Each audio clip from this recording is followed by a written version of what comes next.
Paz de Cristo, hermanos. Aleluya. Le damos la honra y la gloria al Señor por esta tarde, por esta noche. Ya, gloria al Señor, ya es noche.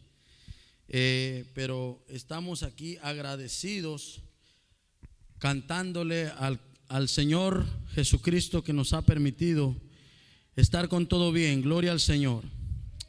Hermanos, vamos a orar, hermano. Vamos a pedirle al Señor la guianza en esta tarde. Gloria al Señor.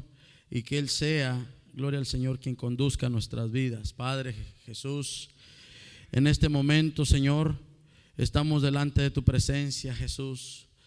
Padre, estoy delante de tu pueblo, Señor Jesús. Con toda humildad, Padre, me postro ante ti, Señor, Padre, para que me uses, Padre.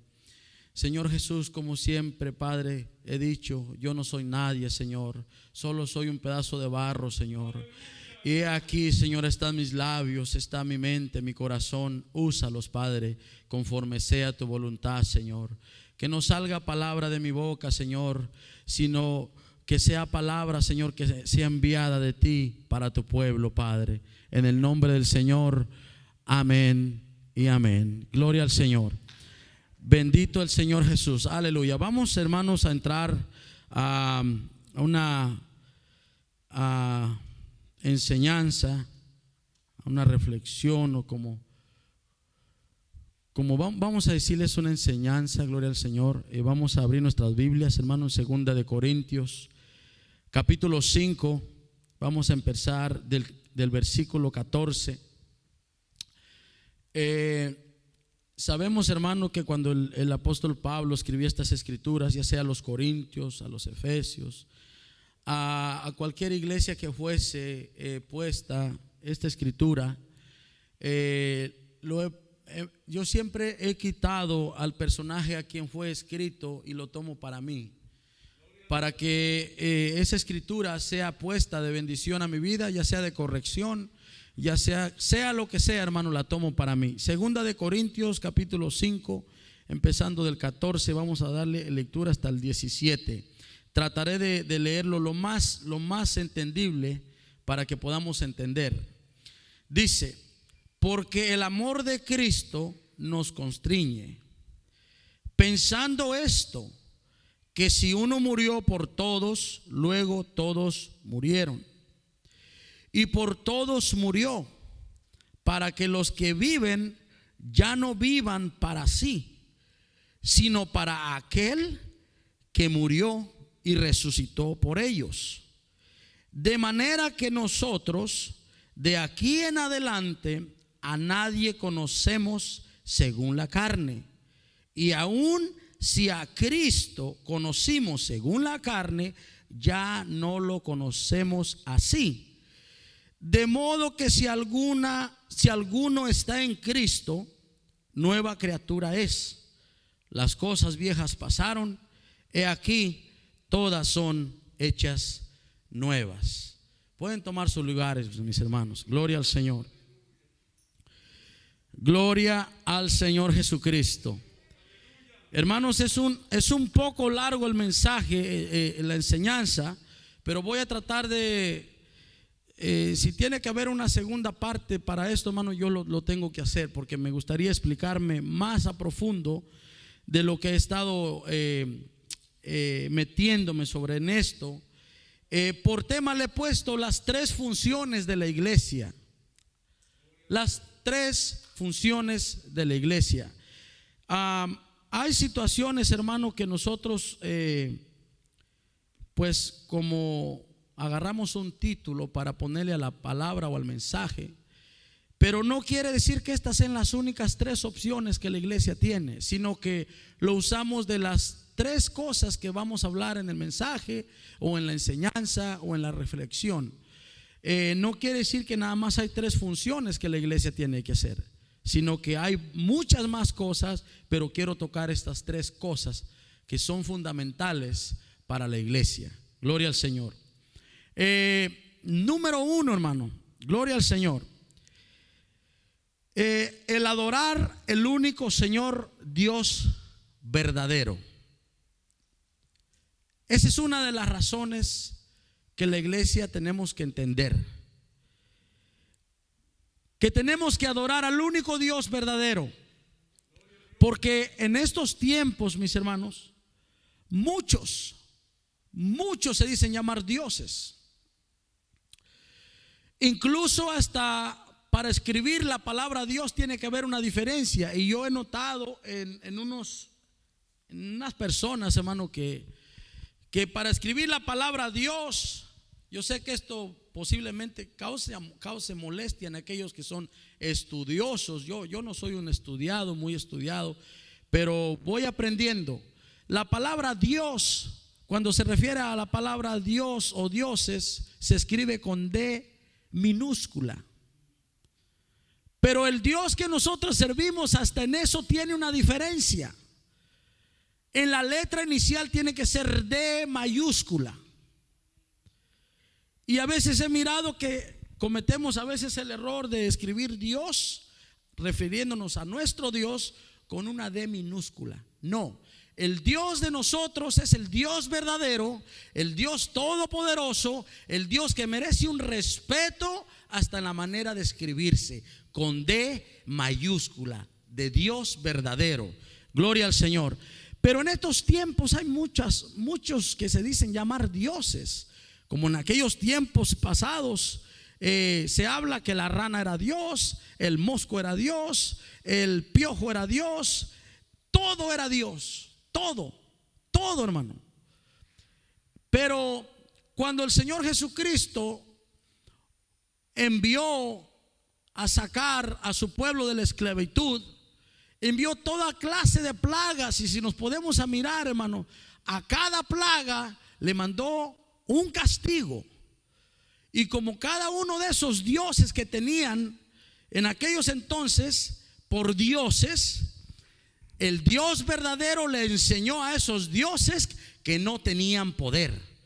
Y el Dios verdadero les hizo entender a cada uno de esos dioses que Él sí era el verdadero Dios, porque de Él dependían cada uno de ellos, porque se llamaban dioses. Ahora, la Escritura nos enseña, dice el Salmo 135:15, dice: los ídolos de las naciones son plata y oro, obra de manos de hombres. Gloria al Señor. Tienen boca y no hablan, tienen ojos y no ven, tienen orejas o oídos y no oyen, tampoco hay aliento en sus bocas. Pero fíjese lo que dice el versículo 18: semejantes a ellos son los que los hacen y todos los que en ellos confían. O sea, refiriéndose a las imágenes de los que se dicen llamar dioses, sabemos nosotros que no tienen poder. Porque si usted cuelga una imagen en la pared, no se va a limpiar por sí misma. El polvo que le cae encima no se lo va a limpiar hasta que usted vaya y se lo quite usted con algo. ¿Qué poder puede tener una imagen cuando ni por sí misma se puede limpiar? ¿Cómo puede limpiar un pecado de su vida? ¿Cómo puede limpiar un pecado de su alma cuando por sí mismos no se puede limpiar entre ellos? Gloria al Señor. Y el Señor dice que tal y como ellos son las personas o aquellos que los adoran, aquellos que los siguen como dioses. Gloria al Señor. Entonces, miramos, hermanos, que nosotros tenemos que adorar al único Dios verdadero, el único Dios que salva, el único Dios que restaura, el único Dios que sana, el único Dios que en el nombre de Él, en el nombre de Jesucristo, se echan fuera demonios, que se sanan enfermedades, que se cambian, hermano, la vida de un hogar, que se cambia la vida de un paralítico, que se cambia todo, hermano, cosa que otros dioses no pueden hacerlo.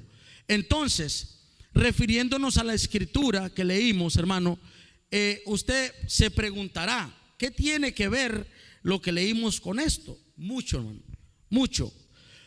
Que el Señor, el apóstol Pablo nos dice: el gran motivo o el gran punto que tenemos que tomar nosotros como hijos de Dios para poder servirle, y que hay muchos motivos para poder servirle. Una, porque el principal vino y dio su vida por nosotros. Algo que usted y yo nunca hubiéramos hecho por alguien, y no podíamos, porque tenía que ser alguien que viniese a dar su vida, alguien santo, alguien que fuese puro, que hubiese santidad, y en nosotros no había eso. Gloria al Señor. Entonces, el único Dios que nosotros sabemos que es el verdadero Dios es el que merecemos adorarlo, glorificarlo. Uno de los puntos que tenemos que saber, mis hermanos, que si le adoramos, si le exaltamos, Él se va a encargar de nosotros, de lo que sea, hermano, de lo que usted esté pasando, de lo que yo esté pasando, Él se encargará. Solamente nos pide que nosotros seamos adoradores en espíritu y en verdad. Gloria al Señor. El segundo punto, mis hermanos, gloria a Dios, la comunión del cuerpo de Cristo. Gloria a Dios. Uno de los puntos que muy pocas veces se tocan. Y si yo me tengo que meter en algún problema con alguien, no importa, lo voy a hacer. Porque yo no puedo agradarle a Dios y yo no puedo agradarle al diablo, hermano. Yo solo quiero agradarle a Dios y hacer su voluntad. Entonces, una de las cosas que la iglesia tenemos que hacer es tener una buena comunión. Una buena comunión. Hechos 2:42 dice: y perseveraban en la doctrina de los apóstoles y en la comunión. Gloria a Jesús. Y en el partimiento del pan y en las oraciones. Y toda persona tenía temor, y muchas maravillas y señales eran hechas por los apóstoles. Pero fíjese, el versículo 42 dice: y perseveraban en la doctrina de los apóstoles y en la comunión. En la comunión. Hermano, la comunión es tan importante entre nosotros que nos hace conocernos. Una vez traje o compartí un mensaje, no sé si se acuerdan, yo creo que sí, hermano, se van a acordar. Ese mensaje hablaba tocante de que qué tanto nos conocemos nosotros como hijos de Dios, como hermanos. Qué tanto yo conozco al pastor, qué tanto yo conozco a mi hermano Alfonso, a mi hermano Félix, a mi hermano, todo, qué tanto yo los conozco, qué tanto nos conocemos entre nosotros. A veces la falta de conocernos entre nosotros, hermano, es por falta de comunión. Es por falta de convivir entre uno. Mire, el pastor, hablando en un mensaje hace unos días atrás, él mencionaba que él podía mirar en nuestros ojos o en nuestro rostro cuando alguien viene con aflicción, cuando alguien viene con dolor, cuando alguien viene pasando por un problema. ¿Por qué usted cree que el pastor puede ver eso? Mire, primero, porque él tiene el don o el espíritu de discernir. Segundo, porque Él nos conoce. Él conoce a cada uno de nosotros.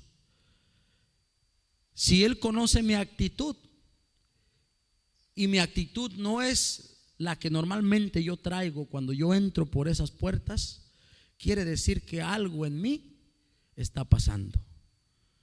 Entonces, al conocernos los unos a los otros, tenemos que entendernos los unos a los otros. Porque si alguien está pasando por un problema, yo puedo mirar sin que él me diga a mí que está pasando por un problema. ¿Cómo yo puedo entender ese idioma simplemente sin que alguien me lo diga? Estando juntos, conviviendo, conociéndonos, en comunión, mirando quién o cómo yo puedo ser la herramienta para poder servirle a alguien que me necesita. Gloria a Dios. Entonces, la comunión es una de las cosas muy importantes en la iglesia. Mire, hermanos, normalmente en las iglesias la comunión se ha visto destruida por espíritus que el diablo usa. Y a veces ni el diablo es el que los usa, sino que uno mismo los cría. Uno mismo hace esas cosas. Pero le echamos la culpa a Satanás. El Señor lo reprenda. Hermanos, la comunión entre nosotros nos trae a conocernos en lo espiritual. Y yo no voy a conocer a alguien en lo espiritual o como persona si yo no platico, si yo no convivo, si yo no tengo una comunión.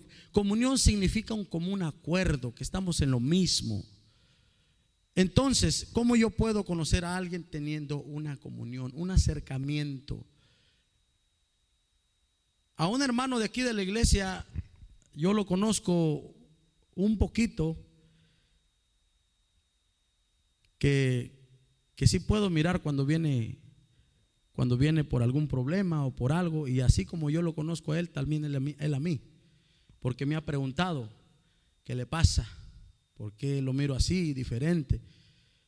Y hermano, me da alegría cuando alguien me pregunta así a mí, porque quiere decir que está al pendiente de mí, porque quiere decir que se preocupa por mí. Y si alguien se preocupa por mí, quiere decir que ora también por mí. Quiere decir que está al tanto si yo necesito algo, si yo necesito ayuda, si yo necesito lo que sea. Quiere decir que alguien está al pendiente de mí. Entonces, mire, hermano, en estos tiempos la comunión se ha separado, se ha quitado. ¿Por qué, hermanos? Porque en estos tiempos la palabra del Señor nos dice que en los últimos tiempos el amor de muchos se enfriaría. Se enfriaría. Y cuando hay un enfriamiento del amor, de la preocupación de los unos a los otros, hermano, dejamos a un lado lo que verdaderamente tenemos que agarrar y hacerlo de nosotros. Hacer el problema del hermano mío. Hacer todo lo de mi hermano, hacerlo mío. Gloria al Señor. Y empezar a trabajar juntos, porque el mismo Dios que lo salvó a él me salvó a mí también. Porque el mismo Dios que vino a dar su vida en la cruz del Calvario por él, también vino y dio su vida por mí. Aún en las cosas que yo no comprendo de su vida, pero Dios sí las comprende. En las cosas que Él no entiende de mi vida, pero Dios sí las comprende. ¿Y cómo podemos nosotros, en cierta manera, expresar nuestro sentimiento a alguien si no tenemos comunión? Tenemos que tener una comunión. Ya no es tiempo de estar peleando, hermanos. Ya no es tiempo. Ya no es tiempo de que yo no me llevo con Julano, yo no me llevo con Mengano, yo no me llevo porque aquel es así, porque aquella es así, porque ellos tienen sus hijos así, porque por todas las cosas queremos tener rivalidades. Ya no es tiempo. Ya es tiempo de estar unidos. Ya es tiempo de juntarnos. De todas las cosas que nosotros tenemos que preocuparnos es de que si mi hermano está bien, yo voy a estar bien. Si mi hermana está bien, yo voy a estar bien. Alguien me dijo por a mí, si usted está bien, yo estoy bien. Me preguntó, ¿cómo está usted? Yo estoy bien. Ok, entonces si usted está bien, yo estoy bien también. Pero si usted llora, yo lloro con usted. Si usted sufre, yo sufro con usted. Amén. Entonces la unidad entre nosotros tenemos que tener más unión. Tenemos que convivir, tenemos que saber que nosotros tenemos que estar juntos, porque el enemigo dice que anda como león rugiente buscando a quien devorar. No dice que es un león, anda como, porque él no es el león. El único león verdadero es Jesucristo, es Dios. El único Dios verdadero, el único león rugiente, el verdadero león es Dios. Ese es el único. Pero el diablo siempre ha tratado de imitar lo que Dios hace, pero nunca lo va a poder, nunca. Gloria al Señor. Entonces, la importancia de estar unidos es una de las cosas de la iglesia, hermano, de preocuparnos los unos de los otros para ver qué es lo que necesita mi hermano de mí, qué es lo que necesita mi hermana de mí. Hermano, ¿qué necesitan los niños de mí? ¿Qué necesitan los jóvenes de mí? El joven tiene que pensar en el adulto también. El joven tiene que pensar qué necesita el varón, qué necesita la dorca, qué necesitan los demás de mí. Pero todos debemos de pensar los unos por los otros para poder estar bien en comunión. Gloria al Señor. Ahora, el tercer punto, mis hermanos, gloria al Señor, de la iglesia. Este punto, hermanos, yo creo que todos lo sabemos. Todos lo sabemos. Todos. Tercer punto de la iglesia, la función es predicar el evangelio y llevar las buenas nuevas, que es lo mismo. El predicar el evangelio es llevar buenas nuevas. Ese es el significado del evangelio, buenas nuevas. Entonces, mire, 1, adorar al único Dios verdadero. 2, la comunión entre nosotros como el cuerpo de Cristo, como hermanos que somos. Y la tercera, hermanos, predicad el evangelio de nuestro Señor Jesucristo. Ahora, ¿cuál es el verdadero evangelio? ¿Cuál es el verdadero evangelio? Se dice fácil ir o vamos a predicar el evangelio, pero hay muchas maneras de predicarlo. La manera de predicarlo es hablarle a la gente, pero hay otra manera de predicarlo, actuando, los hechos, nuestras actitudes. ¿Cómo estamos predicando con nuestra actitud? 1 Corintios 15:1. Además os declaro, hermanos, el evangelio que os he predicado, el cual también recibisteis, en el cual también perseveráis, por el cual asimismo, si retenéis la palabra que os he predicado, sois salvos, si no creísteis en vano. Dice, porque primeramente os he enseñado lo que asimismo recibí, que Cristo murió por nuestros pecados conforme a las Escrituras, y que fue sepultado y que resucitó al tercer día conforme a las Escrituras. Él está predicando, está llevando unas nuevas, está explicando el evangelio. El apóstol está explicándole cuál es, está llevándole las buenas nuevas. Y dice, y que apareció a Cefas y después a los 12. Él está dando un sello de lo que es el evangelio y ¿cuál es el evangelio? El evangelio es llevar las buenas nuevas, buenas noticias. Ese es el evangelio. ¿Y cómo podemos llevar buenas noticias nosotros? Hermano, hay muchas maneras de llevar buenas noticias, ya sea hablando o ya sea actuando. Hay maneras de que el evangelio se predica, hermanos, sin necesidad de hablar. Sin necesidad de hablar. Y ahí es donde vienen las oportunidades.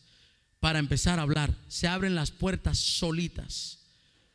Se abren las puertas solitas para poder evangelizar a alguien, para poder llevarle la buena nueva, para explicarle, para decirle que una vez hubo alguien que vino y murió en la cruz del Calvario. Porque a veces cometemos el error de predicarle a la gente de que Cristo viene, que Cristo salva, que Cristo sana, pero no le hemos dicho que una vez Él vino y murió en la cruz por su vida. No le hemos dicho que alguien vino y pagó el precio que debía yo y usted por ellos. Le empezamos a hablar de la segunda venida de Jesucristo, pero no les hablamos de la primera venida de Cristo, que es una de las importantes, que es cuando Jesucristo vino y dio su vida por cada uno de nosotros en la cruz del Calvario.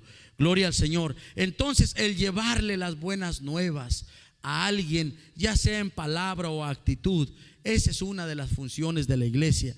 Pero a veces parece que como que nos avergonzamos del evangelio, como que el evangelio viene a ser una parte secundaria en mi vida,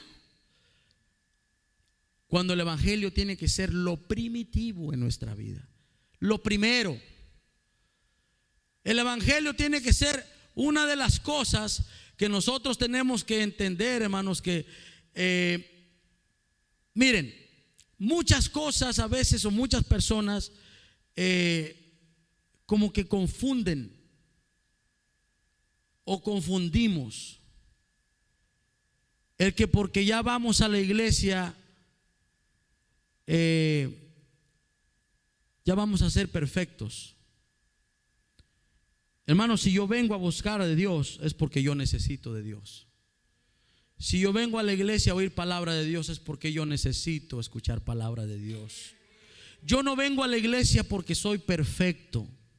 Yo no vengo a la iglesia a oír palabra de Dios porque simplemente quiero escuchar. No, yo porque quiero edificarme, quiero alimentarme, quiero que la palabra de Dios entre en mi vida.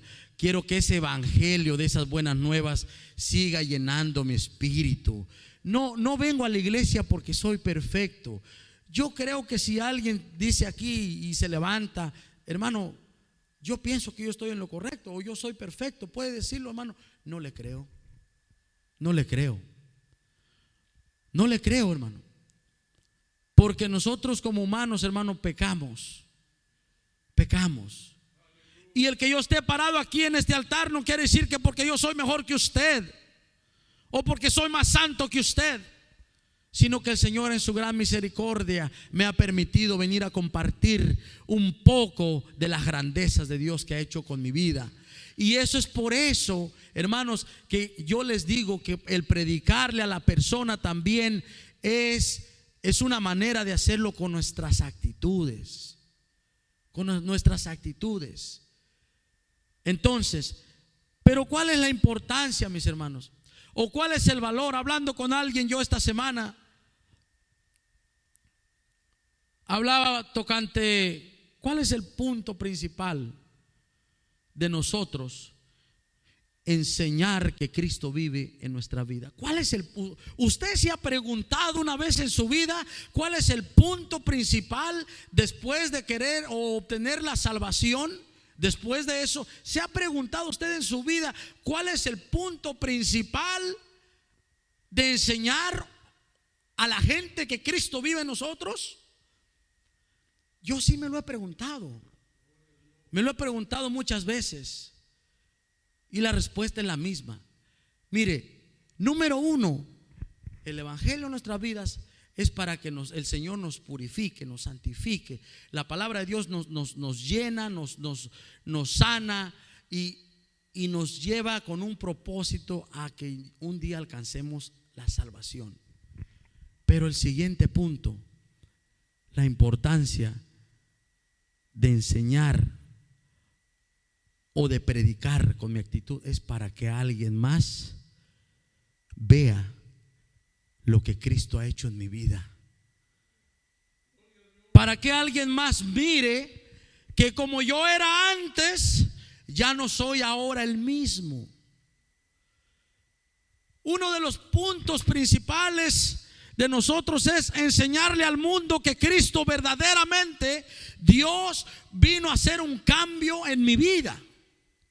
Y el punto es para que alguien cambie también su manera de vivir. Porque hay gente cansada, hay gente, hermanos, hay gente que se quiere matar.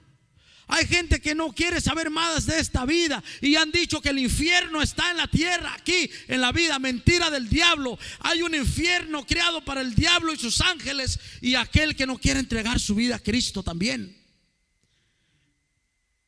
Nada más que la excusa de que dicen que el infierno está aquí es para no poder o no aceptar que estamos haciendo las cosas mal. Esa es una manera de como excusarnos. El infierno es aquí en la tierra. Cuando uno muere hasta ahí acaba todo. No, déjeme decirle que no acaba todo ahí. Viene otra vida y esa vida es eterna, ya sea en el infierno o ya sea con Cristo en el cielo. Entonces, el punto principal de nosotros después de preocuparnos por nuestra salvación es demostrarle al mundo que verdaderamente Cristo vino a hacer un cambio en nuestra vida. Ese es el punto principal. Predicando con nuestros hechos, predicando con nuestras actitudes. Si alguien no me quiere escuchar hablar con mi voz de Cristo, pero yo sé que va a estar al pendiente de lo que yo haga, y con esas actitudes yo sé que hay una esperanza de que esa persona cambie. Pero si mis actitudes no son las correctas, déjeme decirle, mi hermano, que la persona no va a cambiar. Porque nosotros no estamos predicando. Porque podemos predicar bonito, podemos hablar bonito, pero nuestras actitudes dicen lo contrario. Gloria al Señor. Y todo lo que tenemos que estar haciendo, hermano, nosotros es tratar de vivir lo que predicamos. Mire, ejemplo. Yo aquí me estoy echando una soga al cuello. Yo.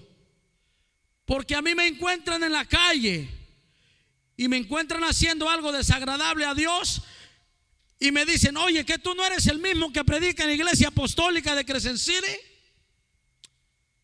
¿Y qué le voy a decir yo? Sí, pero ¿qué? ¿Pero qué? No hay excusa. No hay excusa.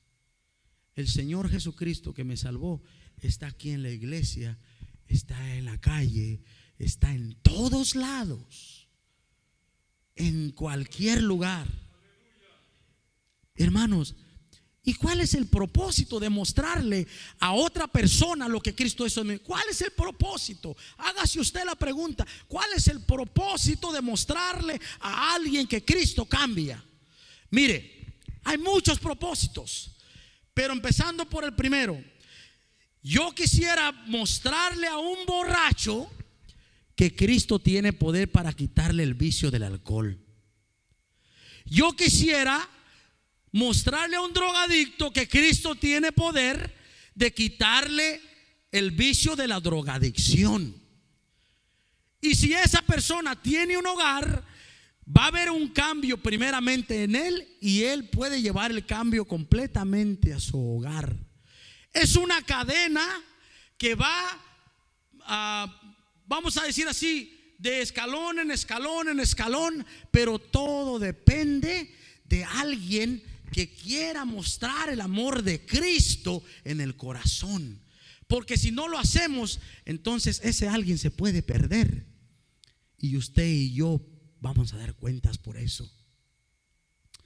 Entonces, supongamos, yo me encuentro con una persona que tiene el vicio de la drogadicción y con mis hechos, sin necesidad de hablarle yo del evangelio, solamente con mis hechos. Él me pregunta: oye, yo te conocí antes, ¿tú no eras así? ¡Pah!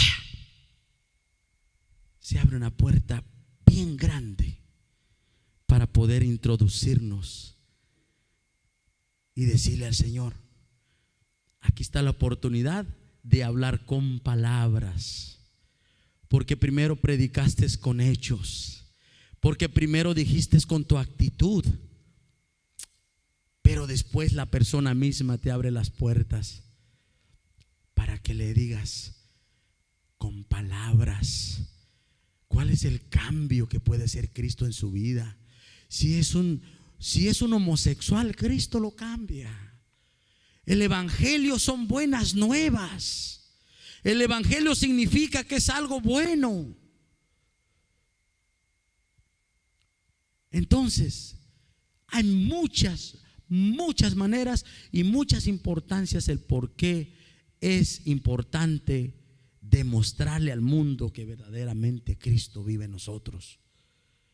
La principal es una, para nuestra salvación.